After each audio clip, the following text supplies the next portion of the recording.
According to the New York Times, former honor student to the gunman who tried to kill Donald Trump, Thomas Crooks was a brainy and quiet young man who built computers and won honors at its school, impressing his teachers. Then he became a would-be assassin. For Thomas Crooks, the suburban Pittsburgh nursing home where he served meals and washed dishes for $16 an hour was another solitary corner of a nearly invisible life. He was polite but distant, a former co-worker said, ate lunch alone in the break room, and rarely spoke with anyone.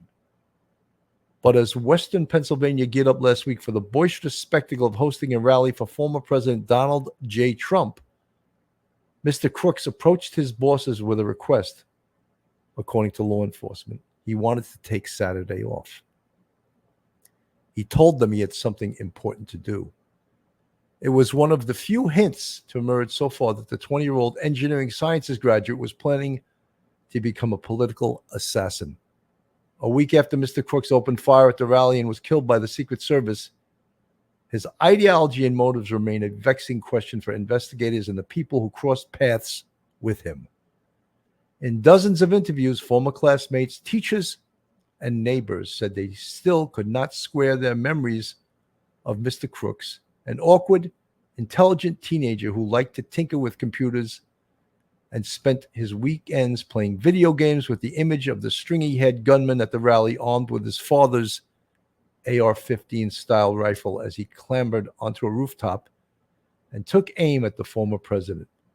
Mr. Trump suffered an injury to his ear and 3 spectators were wounded, one of them fatally.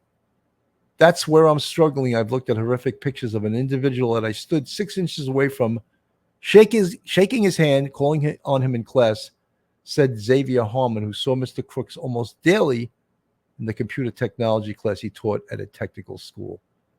Many of the young men who have attacked schools, movie theaters, supermarkets, and churches in recent years deliberately or unintentionally hinted at their rage, violent fantasies, or plans well before their attacks, a phenomenon that researchers call leakage. Investigators have uncovered what now could be seen as concerning signs. The gunman's phone showed that he had possibly read news stories about the teenage school shooter who killed 4 students at Oxford High School in Michigan. Mr. Crooks received multiple packages, including several that were marked hazardous material over the past several months. He looked up major depressive disorder on a cell phone, later found at his house. He also searched a bipartisan roster of political figures, including Mr. Trump, President Biden, and Attorney General Merrick Garland. FBI officials told members of Congress. He also looked up both the dates of Mr. Trump's July 13th rally in Butler, PA, as well as the Democratic National Convention in Chicago. And in the last new detail to emerge, federal law enforcement officials said on Friday that they believe Mr. Crooks flew a small drone over the rally grounds on the day of the shooting in what might have been an attempt to surveil the scene. But investigators have not found any evidence that Mr. Crooks had strong political beliefs or an ideological motivation. So concerning, right? It's sounding like, a profile of an active shooter, a loner, right? Sort of geeky, bullied. That comes on later in the article by the New York Times that he was bullied.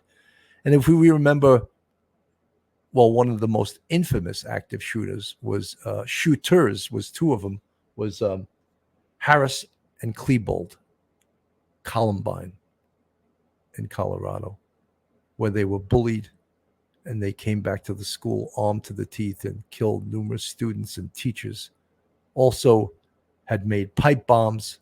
So I think when they look into the background and they look into the mentality of Thomas Crooks, they're going to find some of these constants, that he was bullied, that he was sort of a geeky guy. But right now they're finding no ideology, no ideological reasons that he did this. Again, we go back. Did he act alone?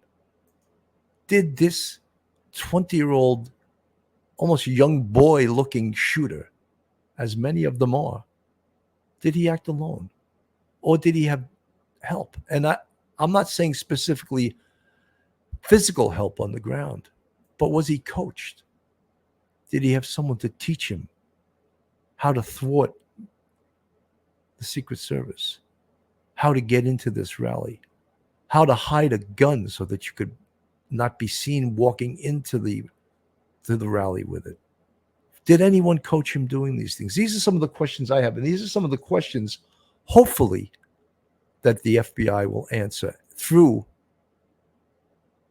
the head of the Secret Service when she's grilled at Congress. My thoughts are that I think that Kimberly Cheadle, who is the head of the Secret Service, I'm thinking that when she does testify next week in front of Congress, she's going to tell us nothing. She's going to hide behind confidentiality. She's going to hide behind it. It's an ongoing investigation. They always hide behind that. I can't speak. There's no one to prosecute here, at least right now. The shooter, Thomas Crooks, is dead, isn't he? This shooter here is dead. So there is no case against him. Could his parents possibly be prosecuted? His father? For allowing his son to take that AR-15? I'm not sure. It was legally purchased. I believe that Thomas Crooks is also a legal gun owner. So is there any case down the road? Anyway, this is a report by CBS News, who actually uncovered some excellent photos in regards to this investigation. I want to play this right now. Information in the attempted assassination of former President Donald Trump. We know top officials at the FBI and the Secret Service briefed members of Congress on this. A U.S. official who is familiar with that briefing is sharing some new information about the shooter, Thomas Crooks. We're told he searched for images of President Biden and Trump. He also, they say, visited the rally site at least once before Saturday's shooting. He also searched, they say, for symptoms of depressive disorders. The FBI director says 14,000 images have been reviewed, but still, they don't have a motive. CBS's Meg Oliver with new images from Butler, Pennsylvania tonight.